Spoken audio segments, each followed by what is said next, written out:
আমাকে দেখে অবাক হওনি? হয়েছি, তবে তোমার গুছিয়ে থাকা দেখি।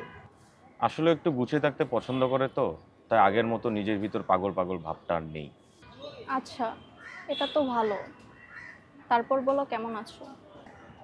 যেরকম থাকার কথা কখনো কল্পনা করতে পারিনি সেরকমই আছি। আর মায়ের পছন্দ করা মেয়ে বিয়ে করার পর ভেবেছিলাম সুখী হতে পারবো না, আর তোমাকে ছাড়া আরও সুখে থাকতে পারবো না। বাট বিয়ে করার পর এই ভয় বা শঙ্কা সবই কেটে গিয়েছে। কপাল গুণে ভালো একজন মানুষ পেয়েছি। তার কথা বলতে গেলে সময় ফুরিয়ে যাবে, কথা ফুরাবে না, বুঝলে?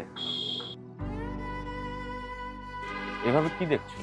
দেখছি তোমার সরলতা কি। এমন করে প্রাক্তনের সামনে নিজের বইয়ের প্রশংসা কেউ করতে পারে, তা আমার জানা ছিল না। ওমা, এ আবার কেমন কথা? সত্যিটা বলবো না? এটা কি সিনেমা বা নাটক যে প্রাক্তনের সামনে সবসময় গম্ভীরভাবে নিজেকে উপস্থাপনা করতে হবে? তা অবশ্য ঠিকই বলেছ। তুমি কেমন আছো? যেমনটা আশা করেছিলাম তেমনই আছি।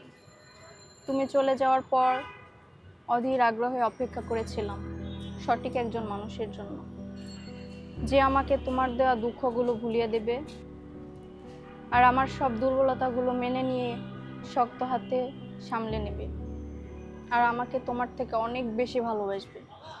ভাগ্যগুণে পেয়েও গেলাম। হয়তো একটু সময় লেগেছে আসতে, বাট এসেছে তো। অনেকে তো সময়ের আগেই চলে আসে, আবার সময়ের আগেই চলে যায়।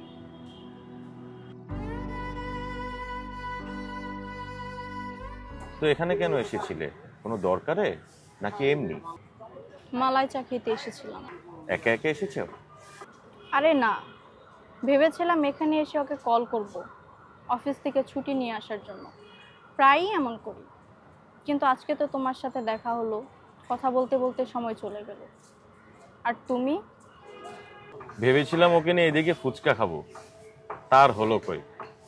আমারও দেরি হয়ে যাচ্ছে, যেতে হবে, তা নাহলে জ্যামে পড়তে হবে নিশ্চিত। হুম।